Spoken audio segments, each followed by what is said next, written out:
A DC-10 en route to Chicago. It's packed with children and vacationers. 1 hour into the flight, an engine fails.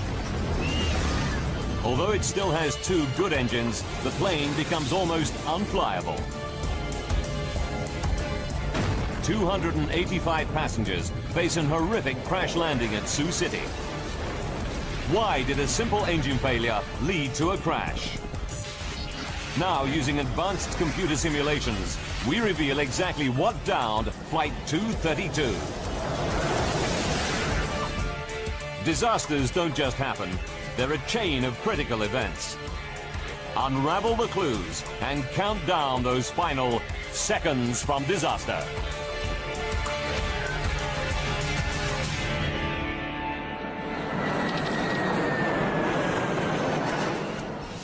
Colorado, Denver, Stapleton Airport, July 19th, 1989.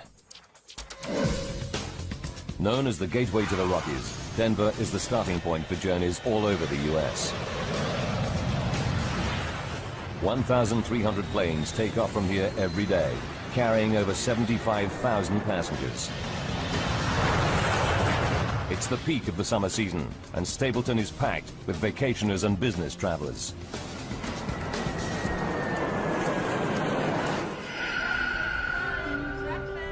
Debbie McKelvey will be among the vacationers flying from Stapleton today. She's taking her children, Devon, age 6, and her son Ryan, who's 7, to a family reunion back in her home state of Pennsylvania.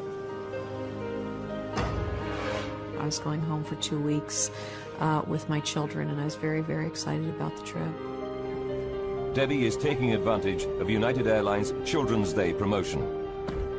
Today, kids under 14 can fly for 1 cent. But each must fly with a paying adult. Debbie pairs up with a tennis club girlfriend, Ruth Ness, so she can sit with one of the kids. It was nice having Ruth with me because she entertained one child while I was entertaining the other child. 1:15 p.m.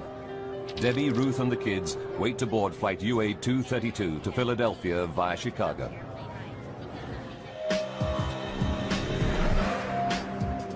Commanding the flight is Captain Alfred C. Haynes. His cabin staff reported a minor electrical fault in the galley on the previous leg, but engineers have given it the all clear. Captain Haynes is a veteran pilot with 7,190 hours logged in the DC-10. The passengers will be in safe hands today. The DC-10 is a great airplane to fly. I think it was termed an old man's airplane because it's so simple to fly. At this time, in the late 1980s, there are over 400 DC-10s in service. But it's a plane with a troubled history. Windsor, Ontario, 1972. A cargo door blows out on a year-old DC-10, causing severe decompression. The pilots managed to land the plane safely. 2 years later, a door comes off a Turkish Airlines DC-10 flying out of Paris. This time, the violent decompression tears the plane apart in midair.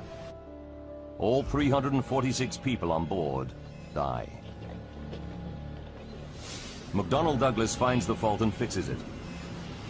But the reputation of the DC-10 never fully recovers.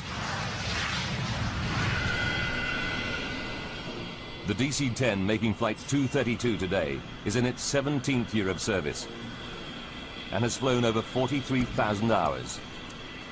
So far, without incident. Today should be no different. Jerry Schemmel is Deputy Commissioner of the Continental Basketball Association and a frequent flyer. I was never a nervous flyer. I always kind of enjoyed flying. I took my first flight at age 18. I always enjoyed it. Jerry is flying to Columbus on business with his boss and great friend, Jay Ramsdell. Their original flight is cancelled, but Jay gets a seat on the very next flight. The bad news is there's no seat for Jerry. Jay decides to stay with his buddy and wait for an even later plane. I didn't think much of it at that time. I thought it was a nice gesture. I thought to myself, I hope I would have done the same thing. finally, after a 6.5-hour wait, Jerry and Jay both get seats on flight UA 232 to Philadelphia. Flight 232 is busy today. It's carrying 285 passengers and 11 crew. Debbie McKelvey boards with her friend and 2 kids. They add to an unusually high number of children on board. 52 in total, thanks to the Children's Day deal. For senior flight attendant Jan Brown Law, lots of children on board means a busy flight ahead. After a 4-day trip, Jan is excited to be heading home to Chicago.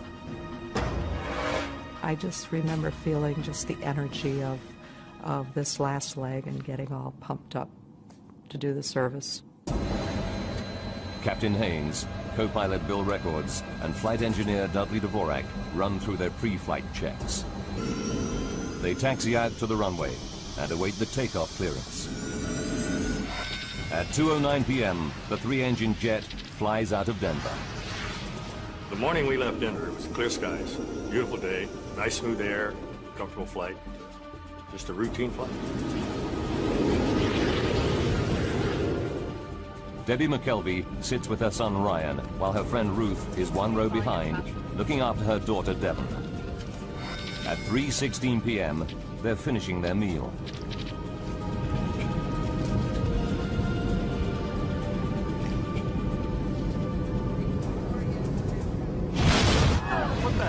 Suddenly, out of the blue, a terrifying blast rips through the plane.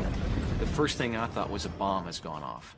I really did. I thought someone had planted a bomb, it had been detonated, and we started to drop. The only way I can think to explain it, it's like if you're driving down a highway and you hit a pothole.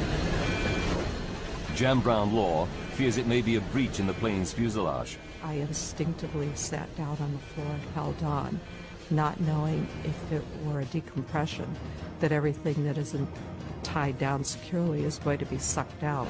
There's no sign of any visible damage inside the plane. But up in the cockpit, Captain Haynes scans the engine instruments and quickly realizes that his number 2 engine is malfunctioning. I've never had a jet engine fail in flight. Only in the flight simulator, never in flight. But this time, it's happening for real. 3:17 p.m. Captain Haynes' priority is to shut down the problem engine. He's not too worried. The DC-10 can fly comfortably on its remaining 2 wing-mounted engines. Haynes follows the shutdown procedure and cuts off fuel and power to the number 2 engine.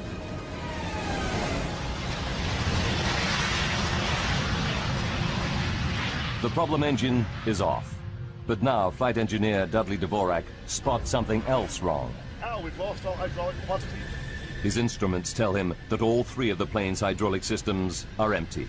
He cannot believe his eyes. The hydraulic systems operate the plane's flaps,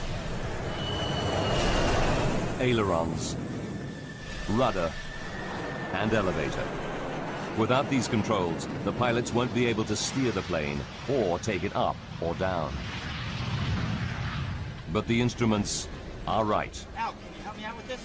Co-pilot Bill Records is horrified to find his flight controls are no longer responding. The plane starts to bank steeply to the right, and he's powerless to stop it. That's when we realized we were in a world of hurt, that something was drastically wrong. Now Captain Haynes tries the flight controls, but he cannot get the DC-10 back into level flight either. The plane is now trying to roll over, a terrifying prospect. We have nothing to turn the airplane, nothing to control the pitch of the aircraft. Nothing. Fly the aircraft. It's every pilot's nightmare. Flight 232 is at 11,000 meters and out of control. If its left wing continues to lift, the plane will flip over and tumble to its doom. United Airlines Flight 232 is down to 2 engines. Worse still, the plane has lost all conventional flight controls. Despite everything that Captain Haynes tries, the plane seems bent on turning over. Back in the cabin, the passengers feel the plane banking steeply. Now, my son at 7½, he had always been a people watcher. And he looked around and he said, something's not right here. You could feel the turn. You could feel the sensation physically of your body leaning off to the right side. I remember feeling that and thinking that was very unusual. 3:18 p.m. The left wing is so high that the plane is in an extremely steep bank. Al Haynes knows that within a few more seconds, it will roll over and tumble out of control. There is just one old aviator's trick left to him. If it fails, Flight 232 is doomed. The first reaction was to just close one throttle and push the other one up, see if maybe that would help. In a desperate bid to restore level flight, Haynes tries adjusting the relative power of the two wing engines. If the right engine runs faster, the airplane will bank left, and vice versa.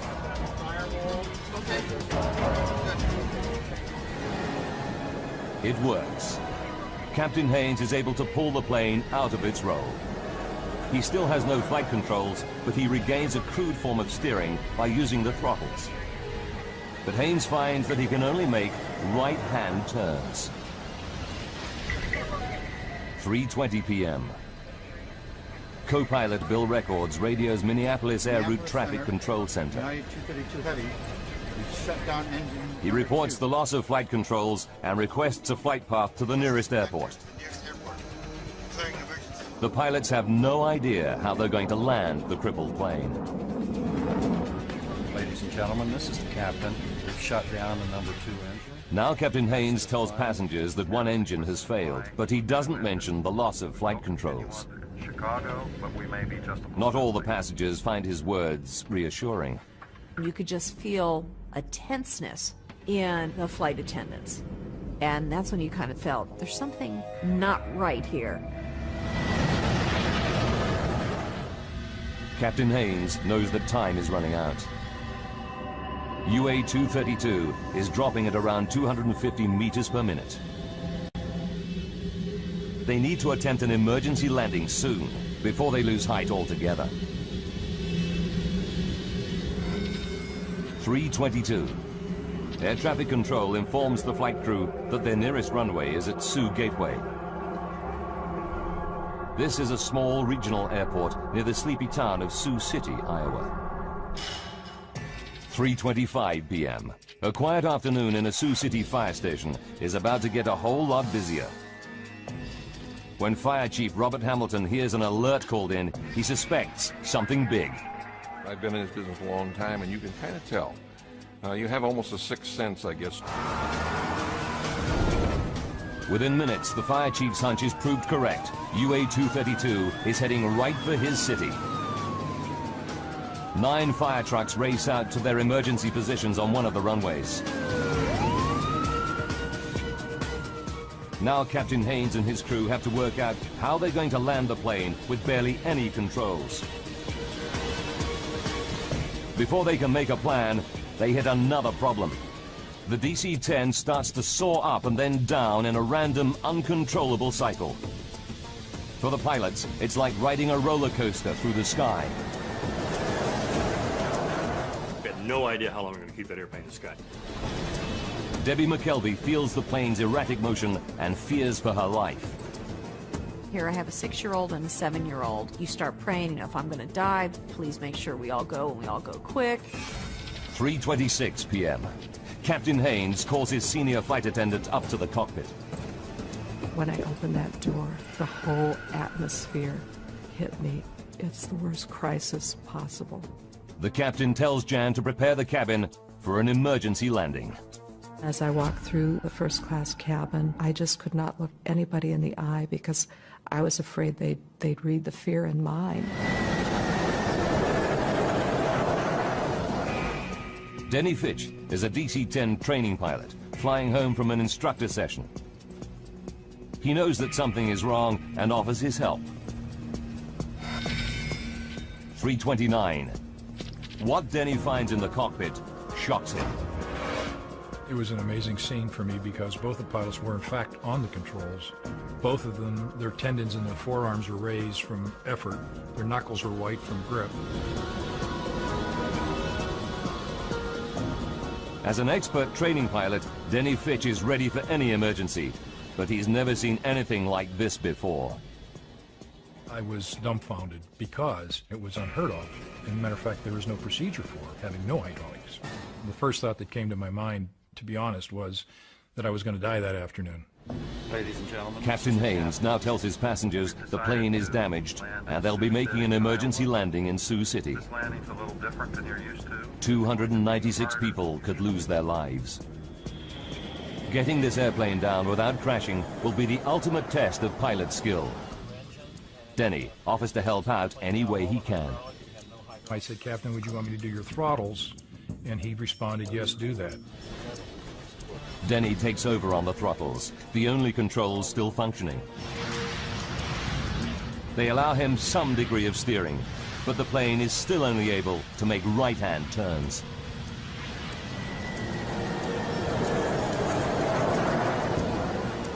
As far as I'm concerned, he's now the fourth member of the crew because he was willing to step in there and help us any way he could. 3:48. The DC-10 is now 12 minutes from Sioux City Airport, and they're running out of altitude. It's time for the pilots to face an almost unthinkable prospect. In a few minutes, they must attempt to land a 165-ton jet without proper flight controls. The lives of 285 passengers are in their hands.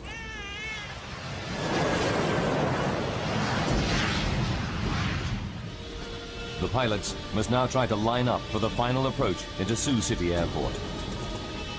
Denny Fitch will attempt to steer the plane and control its descent, all by adjusting the throttles. What's more, the plane can only make right-hand turns. The plan is to make a series of looping turns and hope that as they come out of their final circuit, they're facing the runway. The odds are stacked against them. At 3:50 p.m., Senior Flight Attendant Jan Brown-Law begins her final safety briefing. The passengers were right there in the palm of our hand. There, you could have heard a pin drop. Jan pays special attention to the 4 children too small to have their own seats. You need to get your seatbelt on and cross. Official guidelines are non-specific, but United Airlines procedure at the time is for adults to hold these lap children on the floor during an emergency landing. Jan is anxious about the procedure, but has no option but to follow protocol. It makes my skin crawl to this day to think that I found myself telling passengers, parents of lap children, to put their child on the floor and hold them down. As the flight crew near Sioux City, they are only too aware of what's at stake. You've got 296 lives in your 2 hands. You literally do. And I've never felt so overwhelmingly, responsible for anything in my life. With no brakes, the DC-10 will need a long runway. Air traffic control assigns them runway 31 at 2,700 meters. It's the longest at Sioux City. 3:52 p.m. Denny Fitch puts the plane into its final looping turn. He knows the crippled jet would never be able to regain altitude for a second attempt. This was it. We had to land on that runway. One time, that's all we had. As they emerge from their final loop, the pilots see a wonderful sight. Sioux City Airport, dead ahead. There's just one problem. It's the wrong runway. Here we are, there's a runway right in front of us, we're out of time, we're out of altitude, that's where we're gonna go. Runway 22 is much shorter than runway 31, and it's full of fire trucks and ambulances. It wasn't until probably a couple of minutes at the most that we had a change in that the runway was actually shifted then from 1331 to runway 22. 3:59. Fire trucks race out of the path of the plunging DC-10. And so we were basically just kind of scrambling, getting out of the way, if you will, and trying to get to an ideal position for that particular runway. Captain Haynes orders the passengers into the brace position. Brace, brace, brace.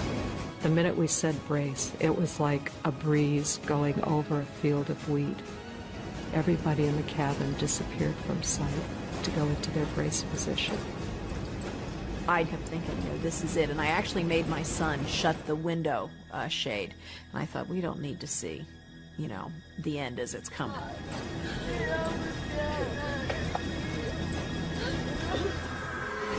As the pilots desperately try to line up the airplane with the runway, they realize they're still coming in at 400 kilometers per hour, around 150 kilometers per hour faster than normal.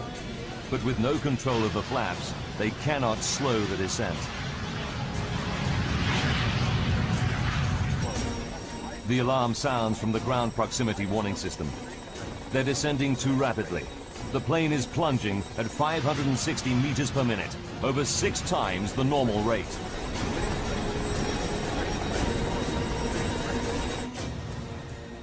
Down on the ground, a local news crew races into position to cover the crash landing. Not gonna be pretty. 4 p.m. Just seconds from landing, the nose and right wing drop. If they come in at this angle, the plane could break apart. And I shoved both the throttles to maximum power, hoping that would result in the nose being pulled up. Denny Fitch desperately struggles to bring the nose back up, but it's too late. The engines don't respond in time. 4 p.m. and 16 seconds. The plane smashes into the runway. It just felt like we dropped out of the sky and hit the ground. It wasn't like it was an emergency landing. It was a crash. I could hear all the screeching metal and noises that you've never heard before and you hope you'll never hear again. The right landing gear and wing shear off, spilling fuel and sparking a fire. I could see fireballs because I guess the plane, it's screeching on the runway. And then that was my next thought. Oh my God, we're gonna burn to death.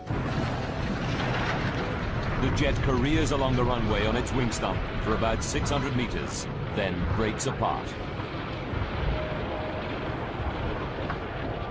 The cockpit had snapped off like a pencil tip, and we became a tumbling 200-mile-an-hour piece of wreckage.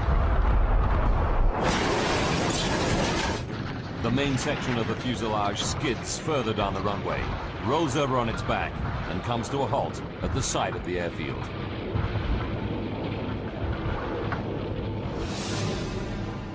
The plane is split into 3 main pieces: cockpit, tail section, and middle passenger section. Dozens of surviving passengers flee the burning cabin. Fire trucks and ambulances race to help them. Emergency workers arrive to an horrific scene of dead and injured passengers.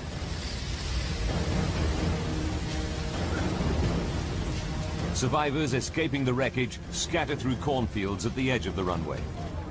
Debbie and her son Ryan are among them. I grabbed my son and we started running and running. And I had no idea where we are. Some of the children and babies held on the floor before landing are missing. The violence of the crash tore them from their parents' grasp. One grief-stricken mother confronts flight attendant Jan Brown-Law. And she just looked up at me and she said, "You told me to put him on the floor, that it would be all right." And I thought, I'm going to live with those words for the rest of my life. The child, 23-month-old Evan Zhao, tragically died in the burning jet. In the chaos of the crash, Debbie McKelvey and her son Ryan managed to get out of the wreck. But she can't see 6-year-old daughter Devon anywhere. So then you start really thinking, why didn't I have both of them? And it's just a horrible, horrible sinking feeling. Jerry Schemmel escaped the cabin unhurt. But now he hears a baby's cries. Despite the choking fumes, he ventures back inside the burning aircraft. I didn't think if I go back in, the thing will explode or I might not find my way back out. I just reacted. I heard the cries of baby, and the next thing I know, I'm back inside the aircraft. As the central cabin section burns, it starts to fill with toxic fumes.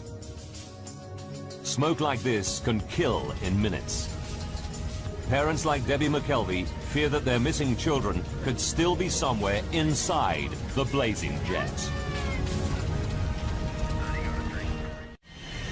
Flight 232 crashes at Sioux City Airport and lies in a smoking ruin at the edge of the runway. Survivors flee the crashed airliner, but a baby's cries draw passenger Jerry Schemmel back inside. So I finally got right over top of the crying, and I'm feeling around, and there's a baby stuck inside this overhead bin. I just grabbed the baby with one arm and scooped her out of a hole. I got back on my feet, found the opening, just kind of aimed for the sunlight, and shot out the plane the second time. Jerry's actions probably saved the baby's life. But Debbie McKelvey is desperate. She fears her daughter and friend have not survived the crash. Then, suddenly, she spots a face. It's her 6-year-old daughter, Devon, emerging from the smoke. It was the absolute best feeling because she was there, and she was okay. While passengers flee the wreckage, Captain Haynes and the flight crew are trapped in the cockpit. The plane's nose has buried itself into the soft earth beside the runway. It's the last place the rescuers reach. They have to use a forklift and cutting equipment to get through the twisted wreckage. It takes 30 minutes to reach the pilots. At 5 p.m., rescuers pull out all 4 pilots, seriously injured, but alive. So I remember the pat on my chest, and his words to me were, "You're okay, buddy, I'm here, I got you, you're gonna be okay." And I felt this tremendous relief. The flaming wreck of UA-232 burns for over 2 hours. 9 helicopters and 34 ambulances evacuate survivors. Jerry Schemmel's thoughts turn to his buddy, Jay, whom he lost sight of in the crash. Jerry hopes that he might have made it, but as time goes by, he loses all hope. I had a pretty good hunch 8 hours after the crash, when he didn't show up anywhere, that he wasn't a survivor. Jay Ramsdell is one of 111 passengers who lose their lives in the crash. 1 flight attendant is also killed. 11 children are among the dead.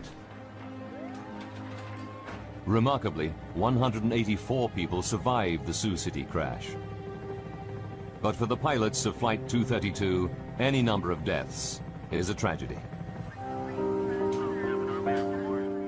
Training pilot Denny Fitch learns how many died when his wife visits him in hospital.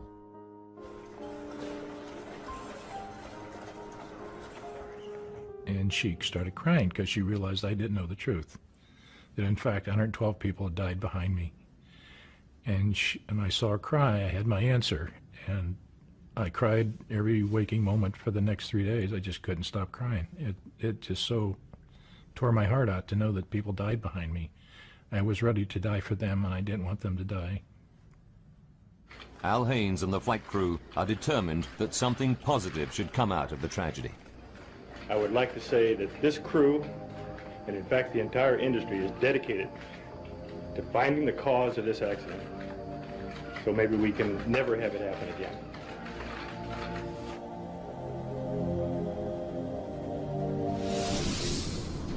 The National Transportation Safety Board, or NTSB, dispatches an investigation team to Sioux City.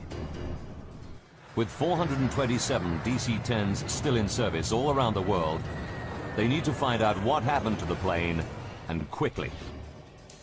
Frank Hildrup leads the team, analyzing the aircraft structure. There's a lot of apprehension and anxiety, of course, that we always go into these things with, and I was fairly new at the time. I had not been with the agency but for about 9 months.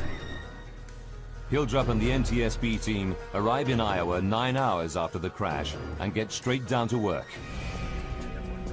The investigators' first priority is to try to recover every piece of the wreckage so that they can reassemble the aircraft. It's a mammoth task. There was such an immense accident scene that we just knew we had a long investigation ahead of ourselves. The crash scatters thousands of fragments of debris over a distance of 1 kilometer. Emergency services and the National Guard mobilize hundreds of personnel. They scour every square meter of land around the runway. The tiniest component might tell them what triggered the crash, as investigator Jim Wildey knows only too well. If you want to understand how the airplane came apart, if you want to understand the interrelationships of various pieces, it is very useful sometimes to put the structure back together. Investigators interview the 4 pilots to explore the bizarre loss of controls they reported during the flight. Now we've lost all hydraulic pressure. Captain Haynes and the crew confirmed that shortly after the dramatic failure of their number 2 engine, all their hydraulic systems went down. It mystifies investigator Frank Hildrup. I know personally I wasn't prepared for dealing with an airplane crash where it had lost all of its hydraulics. Extremely unique event and something I personally had never encountered before. Hydraulics operate all the flight controls on the DC-10. The flaps that help control descent. The elevators that pitch the plane up and down. The rudder that steers it. The ailerons that make it bank. Pressurized fluid inside hydraulic lines operates these mechanical controls. There are 3 separate and independent hydraulic systems. Even if one system is breached, it should not cause the loss of hydraulic fluid in the others. To lose fluid from all 3 systems at once is almost impossible. Experts put the odds at 1 billion to 1. Then, an unexpected find. Farmers 90 kilometers from Sioux City report aircraft wreckage scattered on their land. Investigators examine the debris and find that it includes components from the number 2 hydraulic system in the tail near the failed engine.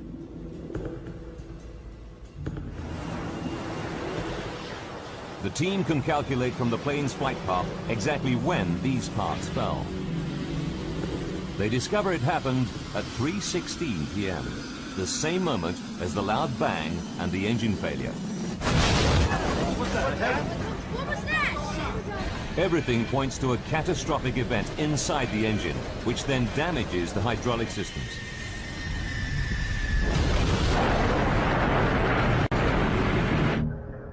They go back to the wrecked plane and examine every millimeter of its hydraulic lines.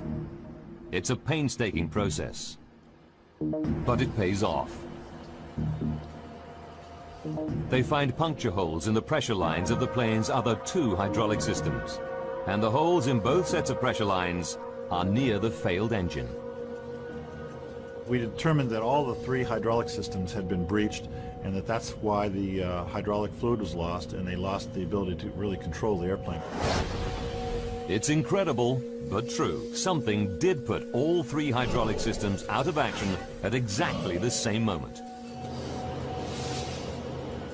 But the team still has to prove that the number 2 engine caused the damage.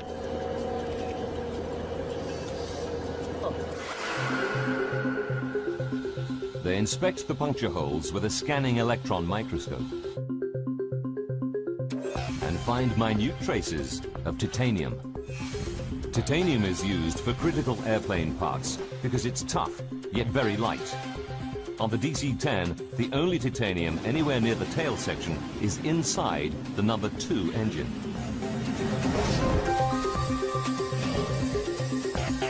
And when NTSB engineers reconstruct the DC-10's number 2 engine, a new clue confirms the team's theory. We learned that a major portion of the number 2 engine in the tail of the airplane had come apart and was missing. The missing part is the fan disc. the massive central hub of the engine's fan assembly. It's made of titanium. Investigators are starting to get a picture of what caused the bizarre loss of controls aboard flight UA-232. 44 minutes from disaster.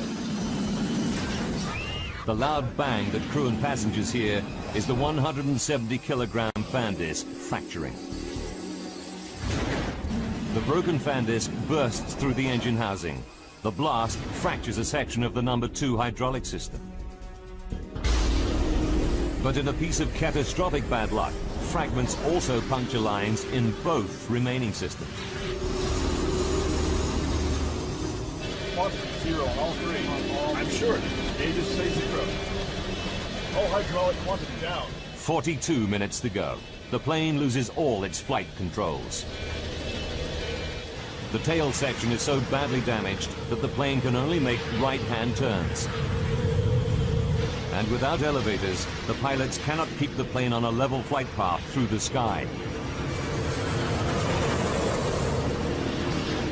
But the NTSB investigators still don't know what caused the fan disc to fracture. Until they find out, more than 200 other DC-10s could be flying around with engines that have a similar hidden fault.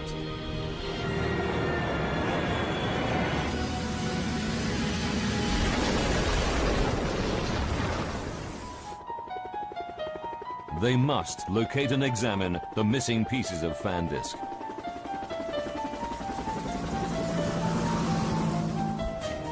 Investigators calculate the likely trajectory of the fan disc debris to find out where it might have landed. They narrow it down to a tract of Iowa corn belt 36 square kilometers in size. I would consider the search for that fan disc certainly a needle in a haystack type of effort. Investigators pull out all the stops to find the missing fan disc. They scour the area with 4 helicopters, but find that the 3-meter-high corn stalks conceal everything on the ground. They even deploy infrared cameras to try to locate the pieces. But after weeks of searching, they draw a blank. General Electric, the engine manufacturer, offers members of the public a large reward for the missing fan disc.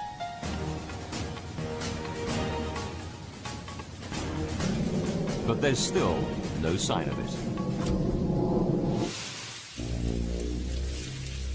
2 months go by, and harvest time comes around.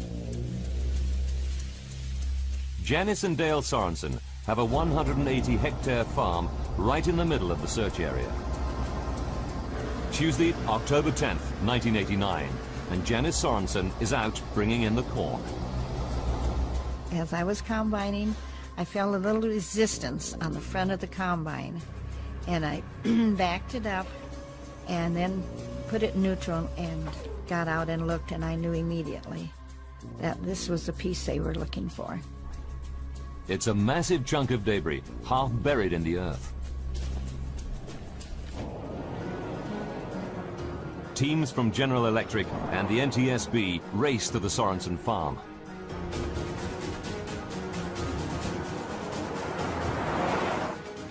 Dale and Janice help investigators dig out the piece of wreckage.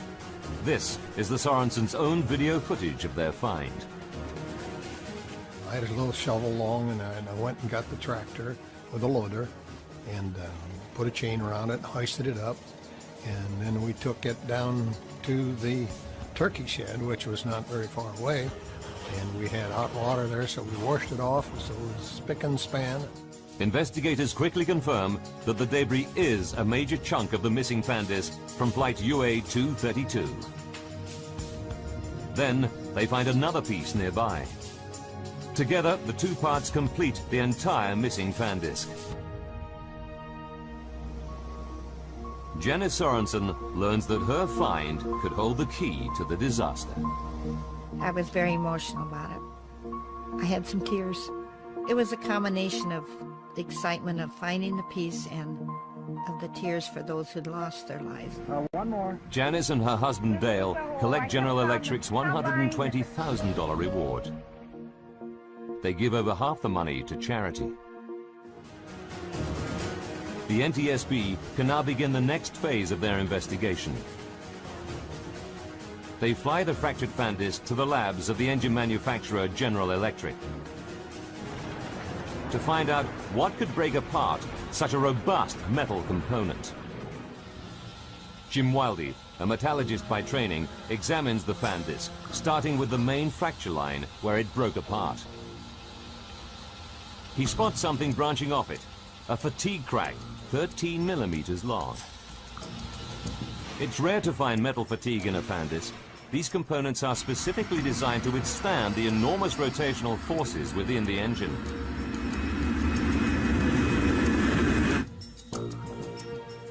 Then, at the base of the fatigue crack, Wildy sees a tiny cavity. The size of it was maximum in any one direction was about 50 thousandths of an inch. As he scans the cavity more closely, he sees that the metal around it looks discolored. He takes a sample from this suspect area for testing. What he discovers will shock the investigation team and rock the aviation industry to its core.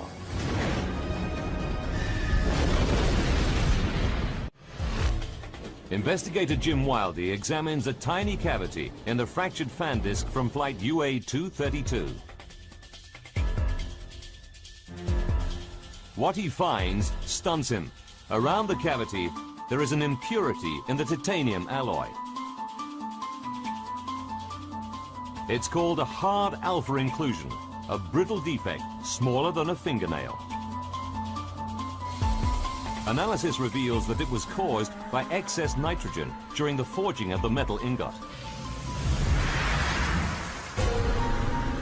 The fan disc in the DC-10 was made from titanium that harbored a fatal hidden defect. It's the final piece of the puzzle.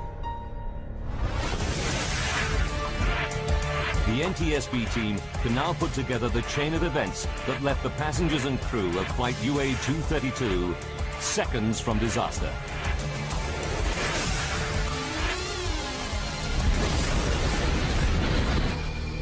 As the DC-10's fan disc rotates at 3,800 RPM, the huge stresses initiate a minute crack in the defect. With every flight, it grows fractionally bigger. July 19th, 1989, 44 minutes from disaster. The fan disc has been in service for 15,503 flights over 17 years. The crack reaches 13 millimeters in length. The faulty fan disc can no longer cope with the stresses imposed by its rotation. It shears in two. The damage it causes makes the DC-10 virtually unflyable. For the next 40 minutes, the pilots struggle to control the plane.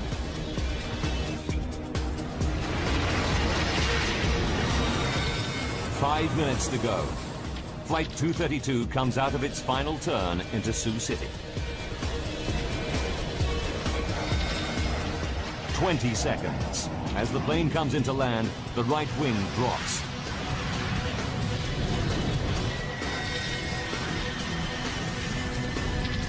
Disaster strikes. The right wingtip hits the ground, and the DC-10 careers down the runway.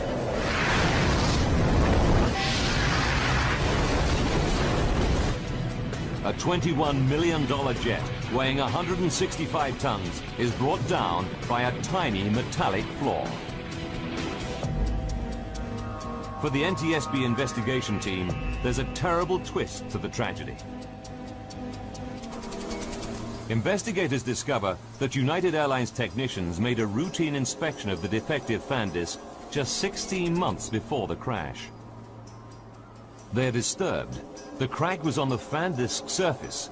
At the time of the inspection, the crack could have been close to 13 millimeters long. This disc had been inspected before the accident, and we determined that the crack was of a detectable size, but that it just wasn't detected. The NTSB report concluded that the crack was probably missed due to human error. The report accepted that United Airlines inspection procedures complied with regulations and were up to industry standard, and cited human factors as an industry-wide problem in engine inspection. In the wake of the Sioux City disaster, the Federal Aviation Authority upgraded engine inspection procedures. The FAA also demanded changes to the DC-10's hydraulic systems. Airlines were required to add shut-off valves to limit the amount of fluid that can drain from a breach in hydraulic lines. But today, lab children are still allowed to remain unrestrained during emergency landings.